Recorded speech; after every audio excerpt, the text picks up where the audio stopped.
Hello and welcome to the debate. I'm your host Sana Maqbool with you at PTV WORLD. In today's show, we will be taking a look at India's excessive spending on its defense equipment and the military, and also the new scheme that has come out of the Indian Armed Forces called Agnipath, which will focus on hiring and recruiting younger officers in the Indian Army on the lower ranks for a maximum period of 4 years.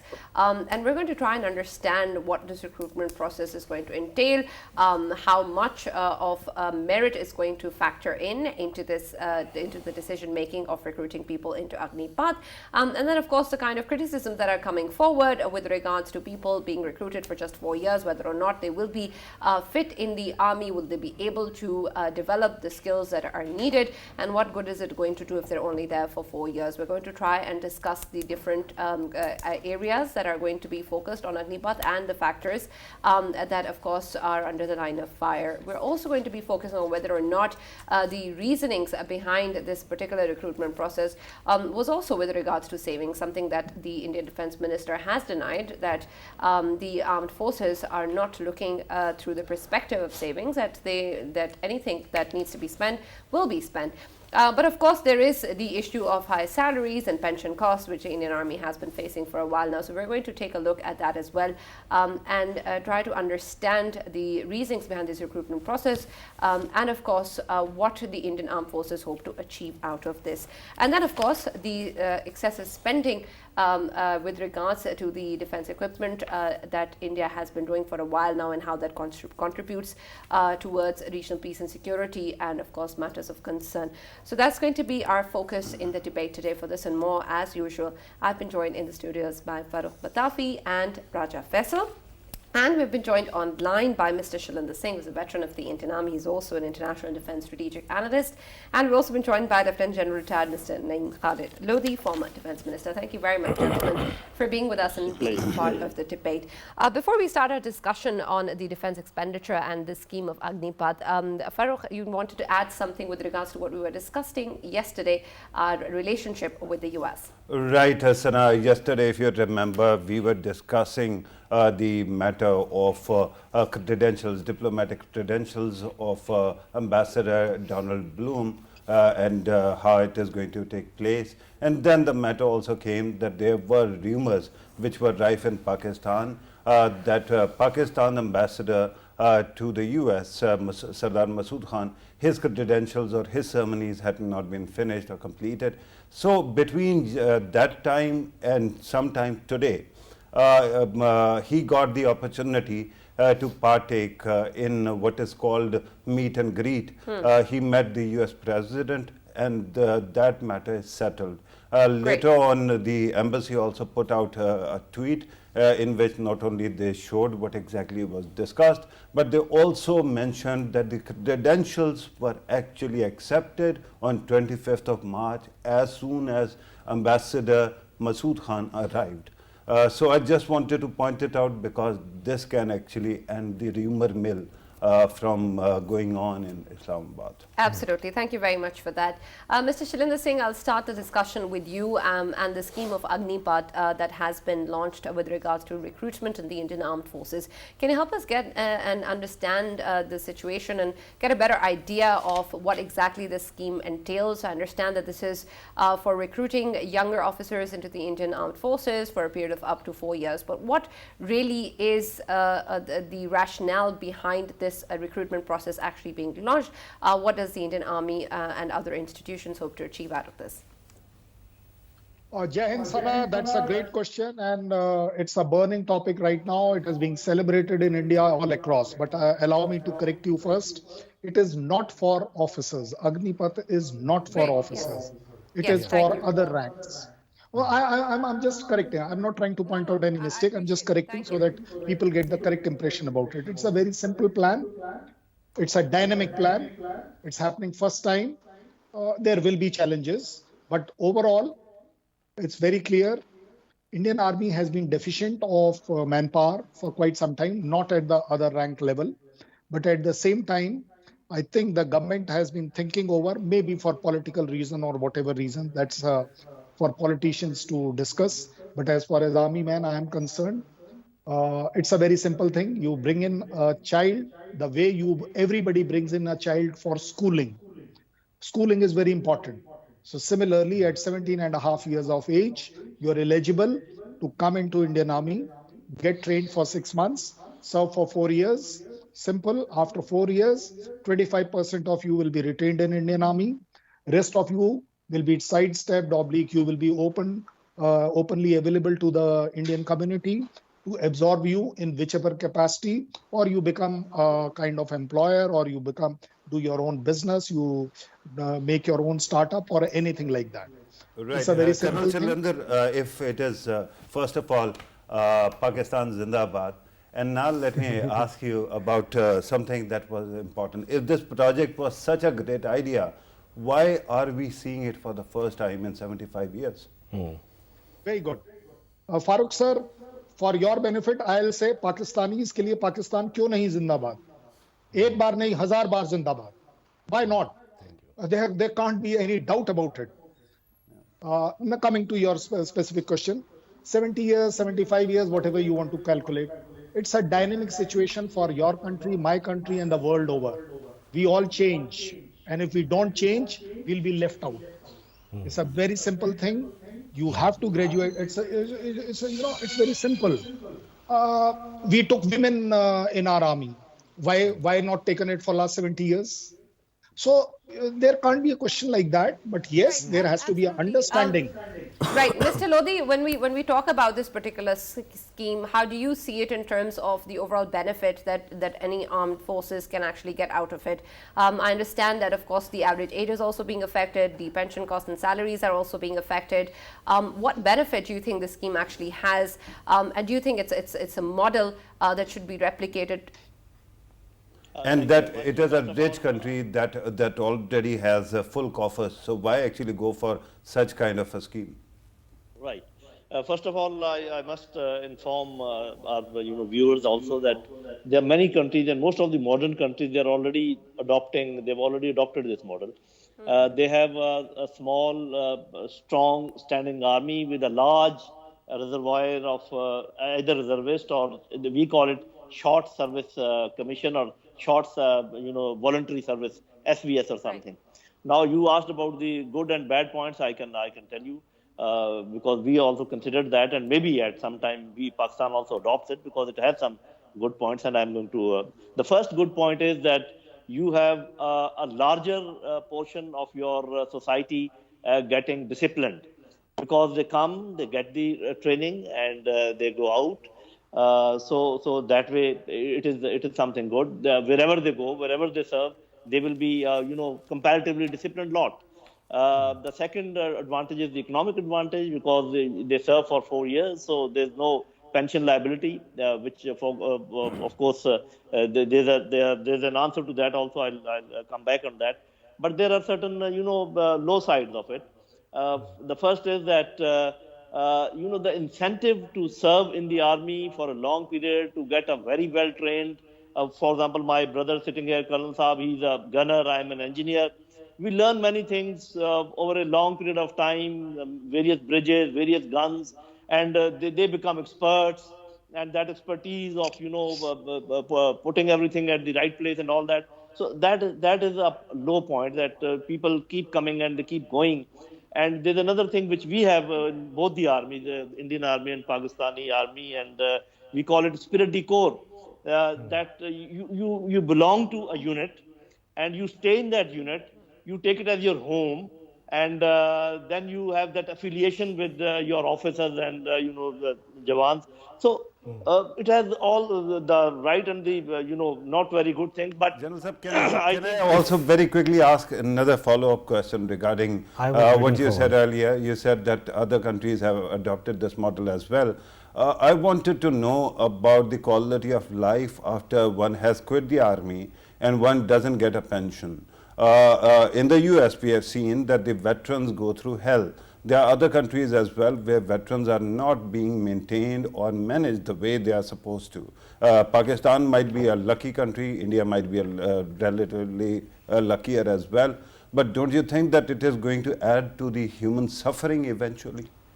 yes, that point is there. and but then you can cover it up in another way. For example, in Pakistan Army, once we are thinking about it, we have found an answer to this what you have asked. We have thought that instead of wasting out this trained manpower and leaving it out in the society, we will further induct them into services like police and rangers and FC and such like areas, and we will allow them to complete their service to become eligible for the pension.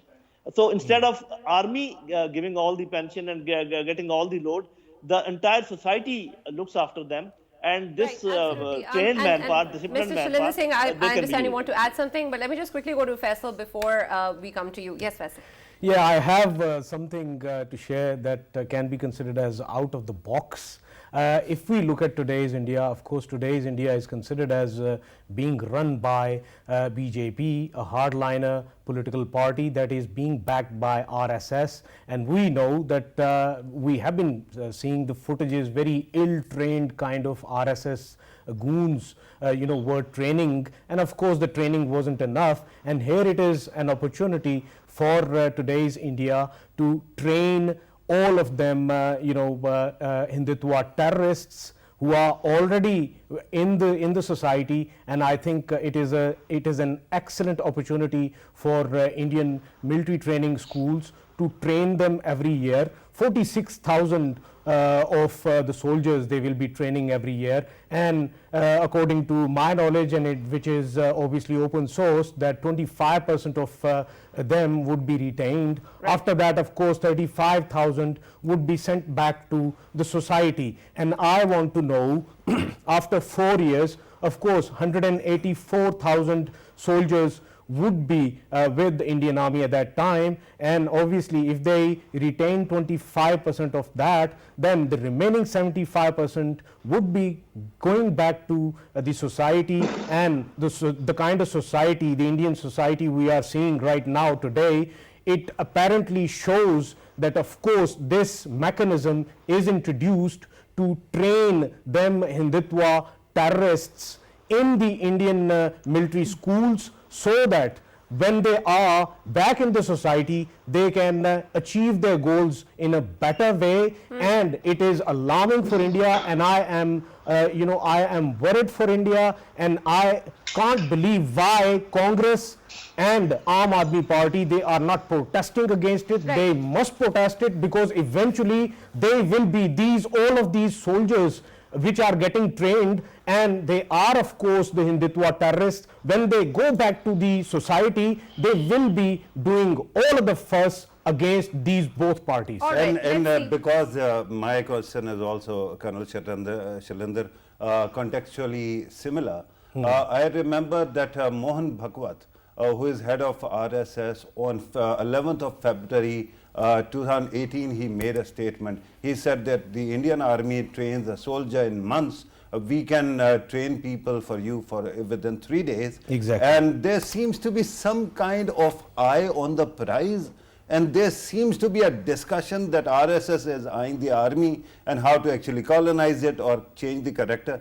So is it not hard to miss the point that Faisal is making at this moment? Right, and just adding to that as well, we've also seen a response coming into this particular concern that is also being raised, saying that perhaps the officers or the people who've been who are going to be recruited in this process are going to be perhaps more Indian in thought, and they're not going to be really brainwashed a so-called Hindutva ideology.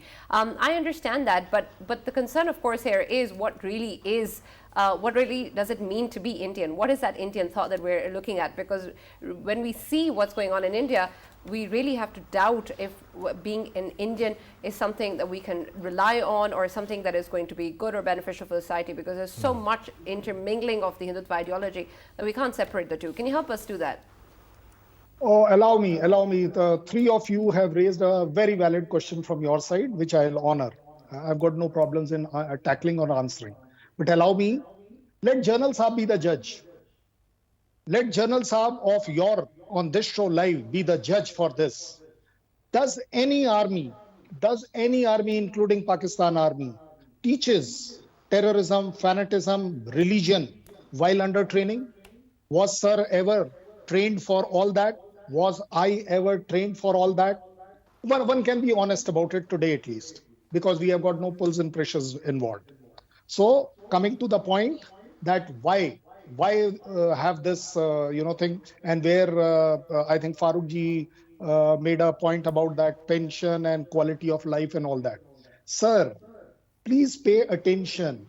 It is at the age of 21 or 22 that this young boy, fully disciplined, trained for life, is coming out for social contribution. He is disciplined. He has the pride. And the better part is, when a soldier is disciplined and has a pride for his country, his family has that same again. That is very important. That family, and when families join together, it is the society which will become better. You see, if you and me want, we can start on a crib session. I will contribute to that also. But one should be looking at war wounded will also actually enter the society, and they will be also without pension. No. You see, then you are not reading it completely. There is a war wounded who has been given a kind of, lump sum of 44 lakh rupees for that. So he earns an interest on that and he survives. He gets all the benefits which are due for him. You see, let us not be very selective. And yes, there could be, I'm openly saying, there could be a challenge to it. The good part with the Pakistan and Indian society is that we evaluate and become such good critics for any change, that whatever comes as a change modifies dynamically and becomes something very good. The way I boasted about it, there were people who were opposing that women entry in Fauj. Today, it's a routine thing. It's an absolute routine thing and everybody is okay with it. There will be challenges.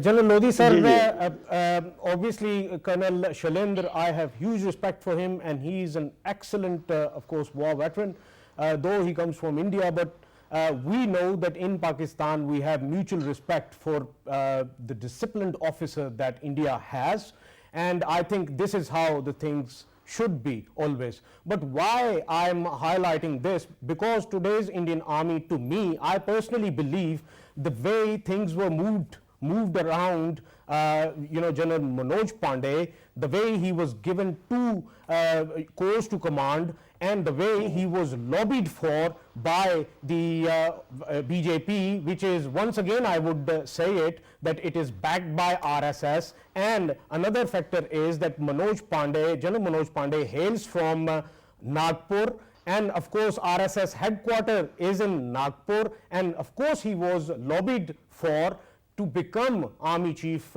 in today's India. So should we be expecting Indian Army working on the same lines the way they used to be disciplined before, and should we be expecting them not to endorse this kind of idea where all of the hardliners of RSS will be getting trained by the Indian Army to send back in the society and do what they were doing before in a better way? And General Saab, while you give your verdict on what Mr. Shailendra Singh was raising earlier, please also comment on the fact that when we talk about, for example, India being a secular democracy, there are of course major concerns on what actually goes on ground. So there is the constitution, or there is a guarantee that's there, or there may be procedures and SOPs in place, but what really happens is perhaps different. So maybe we also, when we talk about this concern, it's valid when we talk about what really goes on ground, how exactly certain influences are shaped, than what may be in the paperworks. Thank you. And first of all, I must admit that I am not in a position to give a verdict, and I would like to remain. I would like to keep the discussion within the professional bounds. And also, I would not like that once you have invited a guest from another country, we should not all try to hound him around and ask questions which are, I think, outside the purview of what actually we were discussing. But the intentions, as far as the intentions are concerned, you can't say anything about it. If we are saying that the intentions of the BJP is to train these people to later on use them against the minority, well, it is a possibility, but because it falls beyond the military purview, so I'll not discuss that.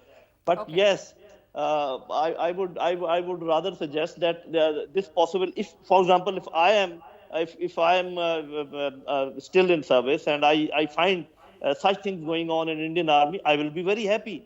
You know what all Mr. Pitafi is pointing out, and the other friend is pointing out, that if they are being more politicized, and if there's a lot of political inroads in Indian Army, I, as a serving general of Pakistan Army, would be very happy that the enemy is getting weaker, because that will weaken the basic elan, as we call it, of the army.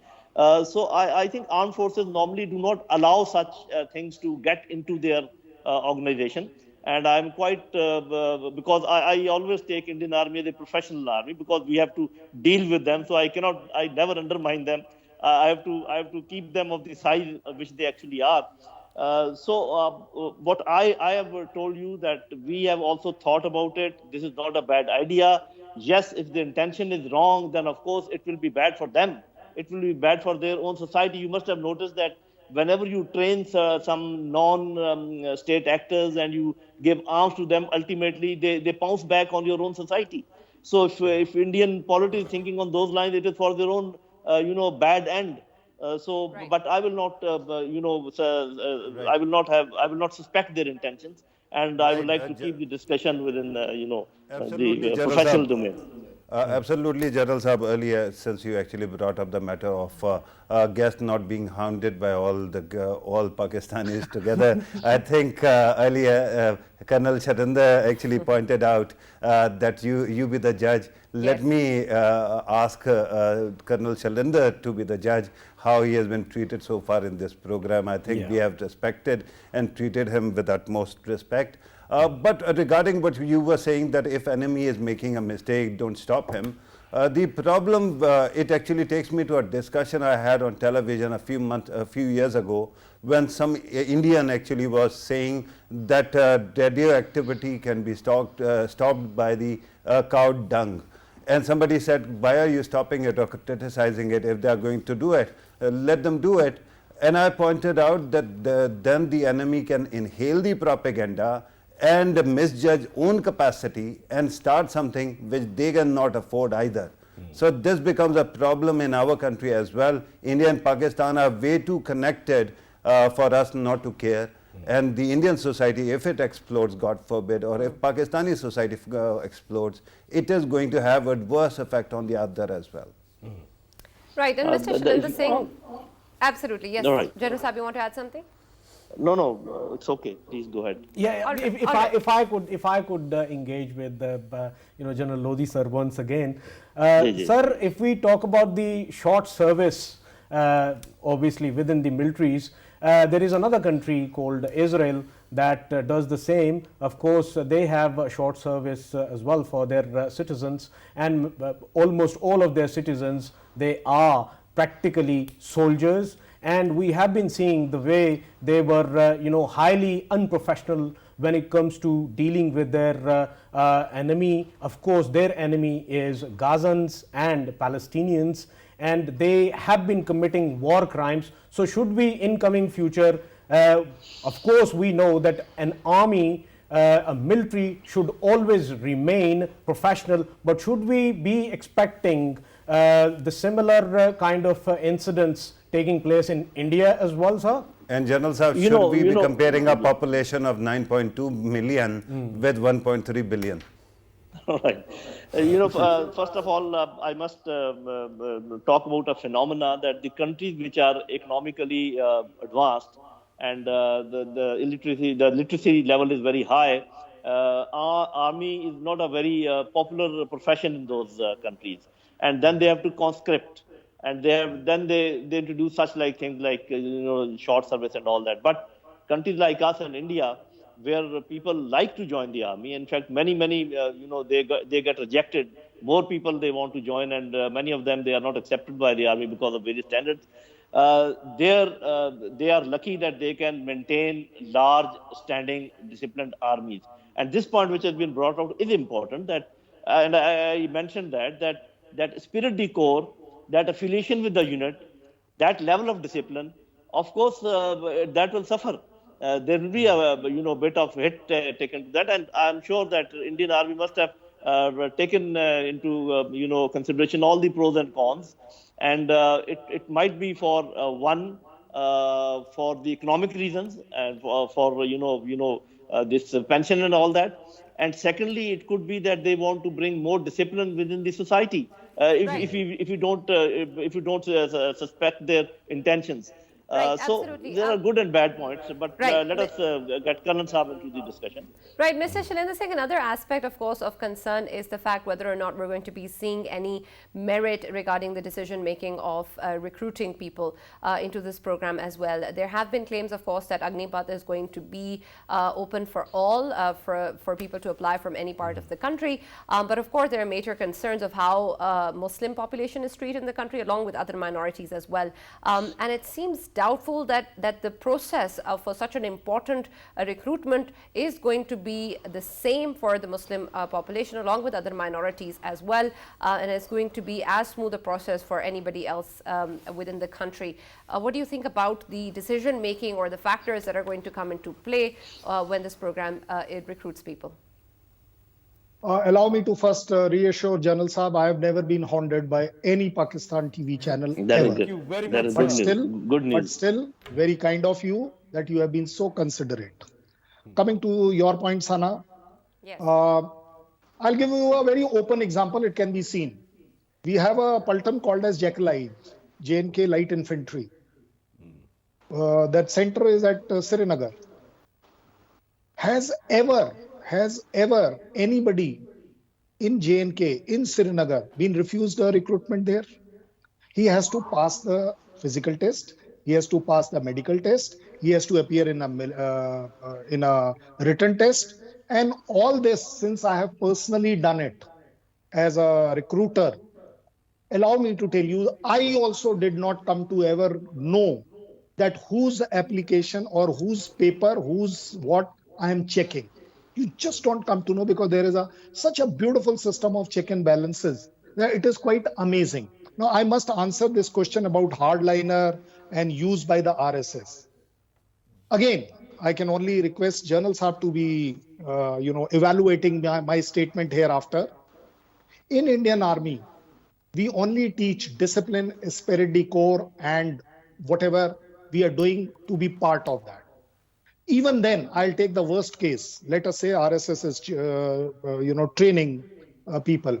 Let's say a gunner or an engineer officer. Engineer officer is involved, or an engineer Jawan is involved, whether in Pakistan or India, the army, that he is a mine specialist. He is into digging mine or laying mine. RSS kahan par mine lagwaegi or kahan se nikalwaegi? If it's a gunner, I'm giving you another example. If it is a gunner, I can only say, if it is a gunner, then tell me one thing, from where will RSS get a Bofors gun to fire? You see, this is conceptually maybe right, that yes, there could be a hardliner this side, that side. There is a supply man, there is a ordnance man, Right, there's so many. And now coming to a very important part, coming to an Right. extremely important part. We have evaluated that per regiment of 800 people, what will be this new people coming in? 100 people maximum. Out of 100, 75 will go back and 25 will remain. Right. You think that these 100 people will be allowed to become a hardliner, or will they get involved with their regiments as part of the esprit de corps? Right, but as Mr. part Singh, of- let's take a look at this in another way as well, because we have seen in the recent days as well that perhaps a lot of the youth within India as well are also already perhaps hardlined in thought, especially with regards to the hijab controversy. There have been a lot of protests that were obviously that the youth were engaged in, and there was radical thought that we saw prevalent in that controversy as well. And that's just one example. And because of that, maybe we're looking at it from a different angle. But when you're actually taking in a younger population, they're perhaps already hardlined in a way. How are we going to be able to engage them in a manner where those thoughts or those notions are actually removed and they are given this so-called Indian thought, and that's inculcated within them, because they're already coming in with a certain perspective? Oh, Sana, I can only tell you that you are not only smart, you are very intelligent also. That's a very beautiful question, and I'll agree to it. I'll agree to it. Empty mind is a devil's workshop. whether it is Pakistan or India, anywhere in the world. It is same. Now coming to this point, that when you are going to engage this youth at the age of 17, 17 and a half, you are getting him to discipline, you are getting him out of getting hardliner. Otherwise, when there is so much of unemployment, he has to pick up a stone or do something wrong. He has to get misguided. He will fall prey to all possible things happening in the society. Now, coming to the point that when we will take, let's say, 1, 2, 3 lakh people over a period of time who will come back from army, they will have a very different kind of influence on the society and their families. An army man family never gets involved in becoming a hardliner. I can only tell you about my son. I am son of an army officer. I can tell you about myself. I can only assure you, whether it is Pakistan, India, or any country. You took that example of Israel, by the way, whosoever took it. Let me tell you one thing. There is nothing wrong in it. You have to be a patriot first. Now, irrespective, that is for the politicians to decide who's your enemy. If Israel has made enemies with somebody as an army man, today I am speaking with the General Saab with so much of confidence. Allow me to say, if he was an engineer officer on border and if he had to fire at me, he will fire. There is a doubt. He may have all rationals. I may have all rationals. I'll still fire my gun and that round will land into Pakistan. You see, when we are deciding about the enemy, that enemy is not decided by the army.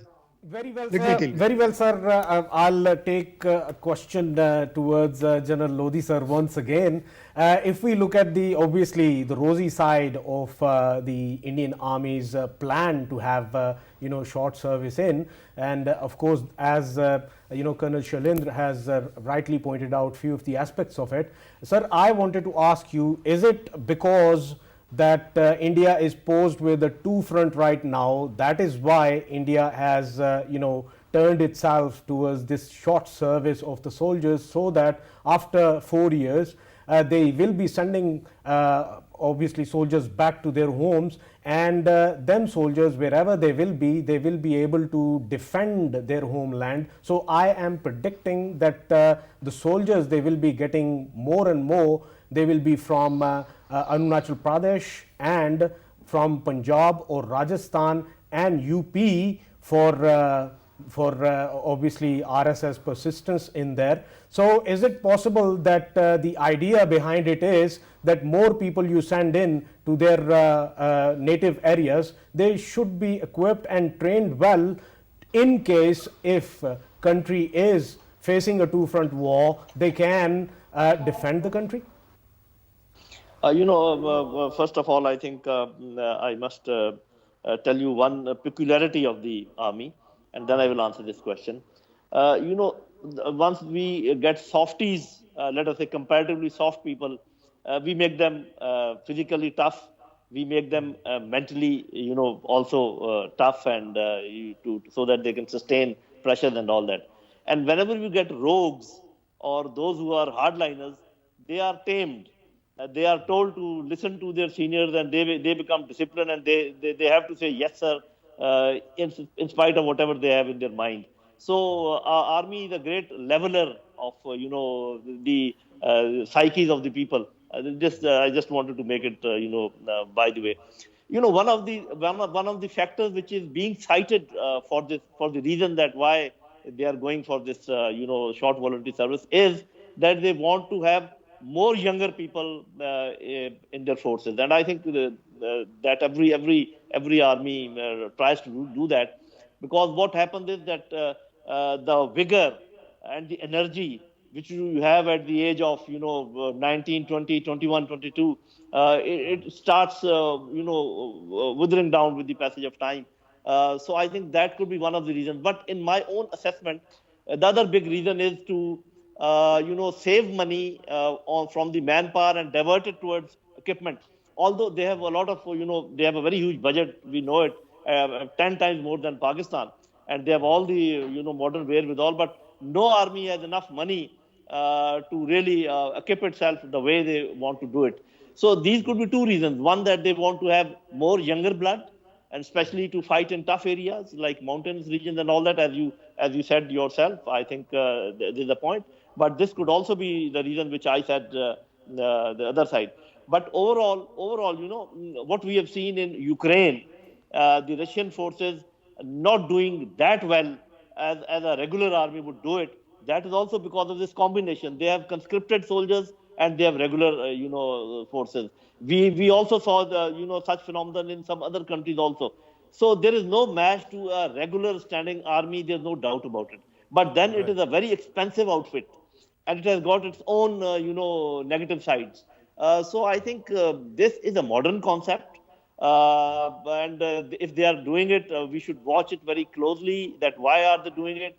As far as the intentions are concerned, I would not, say that unless I see certain symptoms or see certain indicators. Although whatever is happening in India is very well known to Colonel Saab, very well known to us and everybody, and how these things can get diverted and get attached, that has to be seen. But I think more important for Pakistan is that what additional benefit as a professional army they get, because the more professional they become, the more better equipped force they become. It worries us a bit. But let me just add one thing very hastily, that in spite of this 10 times expenditure or even more, we have become confident the day we became nuclear. And we think that we have that deterrence, which can, deterrence also is a great leveler, as they say it. So we will depend on that, and we will make ourselves, well trained and all that. But, Absolutely, General Saab. Earlier, you actually opened my eyes when you were saying that Colonel Shalindra is a gunner.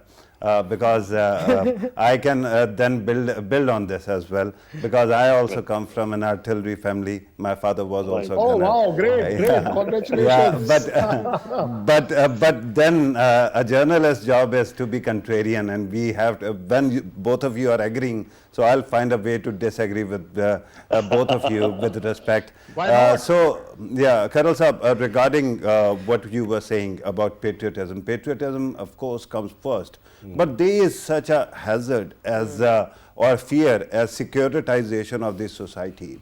When you actually train too many people to fight, and then perhaps economies usually have ups and downs. There will come opportunities or moments when economy is not doing well, and there might be frustration. At this moment, it seems that when you talk about Western countries or established democracies, they value patriotism.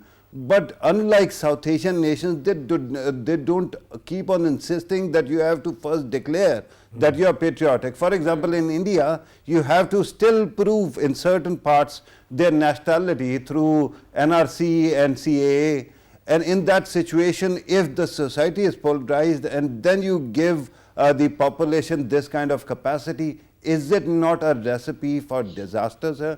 Right. I say this because in certain aspects, while we keep on looking at these nuts and bolts and these small things, changes occur incrementally. For example, the first prime minister when in Iran religious revolution came was not a bearded man. He was not a cleric. He was a secular man. Similarly, in China, not all people who took over immediately could be called, socialist, but eventually then they consolidate. Is it not true that in India there might be a scheme that eventually it becomes a Hindu Rashtra, and where people are so violent that they may end up taking some eyes out? And Colonel Saab, just a supplementary question. When we talk about the reserves, all of these soldiers, the 75% every year, of course that is 35,000 soldiers you're sending in back to the society. All of these soldiers, will they be part of reserves, and for how long, sir? And very effectively. Once again, Faisal has just bulldozed what I had to say. Now, Faisal, I'm going to do exactly the same to you. Every time you ask a question, I'm going to come in and I'm going to change the context. It's okay. I'm sure he has the Colonel capacity to remember both questions. Yeah, Colonel Saab, go Yes, ahead, Colonel sir. Saab. Okay, I'll take the first question of Raja Saab. Raja Saab, आपने बोला कि RSS Nagpur, लेकिन आपने जब list बताई, then you have used all the states of North state, which traditionally have been absolutely giving maximum to the Indian army. Why not Nagpur giving maximum? If RSS is what is your consideration, think it over. I'm not trying to blame you for that. I'm not questioning you for that. But it's a trend. It is a trend since independence that we have the maximum of people coming to, forces from Punjab, Haryana, UP, and such like places. Now, coming to this point, okay, yes, regarding what radicalization or whatever is happening in the country, please allow me to share this with you. Whatever is happening because we are not busy.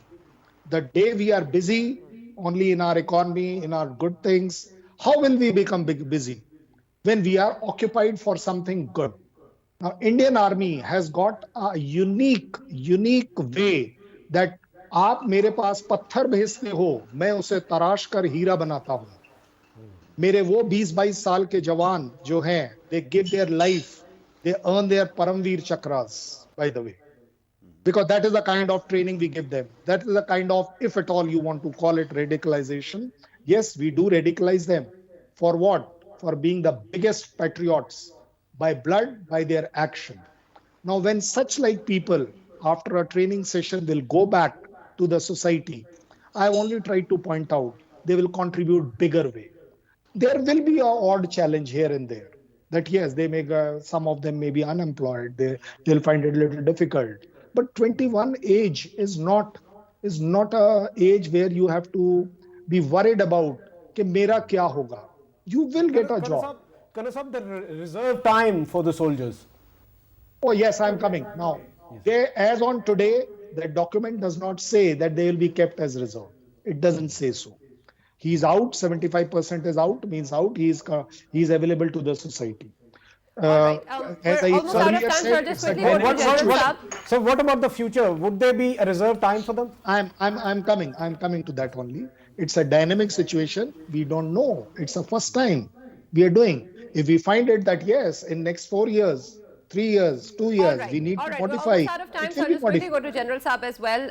General Saab, earlier you talked about how an army perhaps cannot have enough to spend on. And I understand where that's coming from. But when we look at the so-called arms race around the world, or the excessive spending on military equipments and on armed forces, there's of course a cost that is being paid while we have increasing defense budgets as well, because of course there are budget cuts in other parts of the sectors as well, such as development or education. So when we look at excessive spending on military equipment or in terms of recruiting more personnel within the armed forces, don't you think that this is perhaps also a cost that is being paid and should at least have some sort of ending note where we can develop the deterrence that we need and not spend excessively? And very quickly, because this is about, General Sahab, because this is about cost being paid. Earlier you said that soldiers, common citizens will come in and they will be disciplined and then they will go back to the society. My question is, as a civilian, as a citizen, I have never killed a person, right? But if I am given that experience in 4 years and then I come back to the society, don't you think that despite being disciplined, it is not going to change me? Okay. I think both the questions, they are good and need answers. The first thing is, and it goes without saying, the entire world agrees on that excessive defensive expenditure is at the cost of other social, sectors where we need to spend, whether it is education or medical and all that. I think it goes for all the countries, whether it is India or as far as Pakistan is concerned. I would, before answering Pitafi's question, I would like to insert one thing that myself as a general of Pakistan Army, even if I'm an ex-general, I'm not much worried about this change which they have brought. This is, in my opinion, this will not bring any material difference as far as our, standoff between the two countries is concerned, or the abilities of the Indian Army is concerned. So we are more worried that how much do they spend, and once we worry, we don't just keep on worrying. We start start trying to find answers. So every time Indian Army goes for a change in their strategy or something like cold start strategy, proactive strategy, we always find an answer. So if they go for some other high-tech equipment, we will find an answer. We being a smaller army, mentally we are more active and alert, you can say, to find answers to all these things. So we'll find an answer. The question which Pitafi, you are asking, if we look at the number of things, events that happen in any society, you will find that more civilians are involved into criminal acts rather than the ex-army people. You can find it out yourself. The statistics will tell you. So actually, it is the state of mind which is more important than what you are trained for. At times, army people, they are more, you can say, they can restrain themselves because they have been trained to not to be trigger happy. Right, but it's but perhaps not yes, just as I taking said, lives, it's also the overall rehabilitation into society True. back again. right. People For with that, we will discuss PTSD. it some other time because your time is running short. We have in Pakistan Army, we are making a plan also for this short service, voluntary service. But we are also making a very good plan that how we will absorb those people in the All society. right. I will I'll talk quickly on go the to Colonel subject. Saab. Faisal, we're Colonel almost Saab. out of time. He Yeah. wants to add something. Yeah, Colonel Yes. Saab. I just want to add one simple line. We all are in agreement that excessive spending on whatever to neutralize each other. You know who does excessive spendings? Stupid people do excessive Great. spendings. That's the mic drop We are moment. being Thank you very much. stupid. On that note, I'll end. Colonel Saab, thank you very much for being a part of the debate. Thank you And very thank you much, very Saab. much, Ms. It's a Naeem pleasure. Khalidodi, for joining us as well. It's Right. great that you both had each other's back in today's shows. That was wonderful to see. Thank you for being part of the debate and part of our discussion. That's all we have from the debate. We'll see you tomorrow.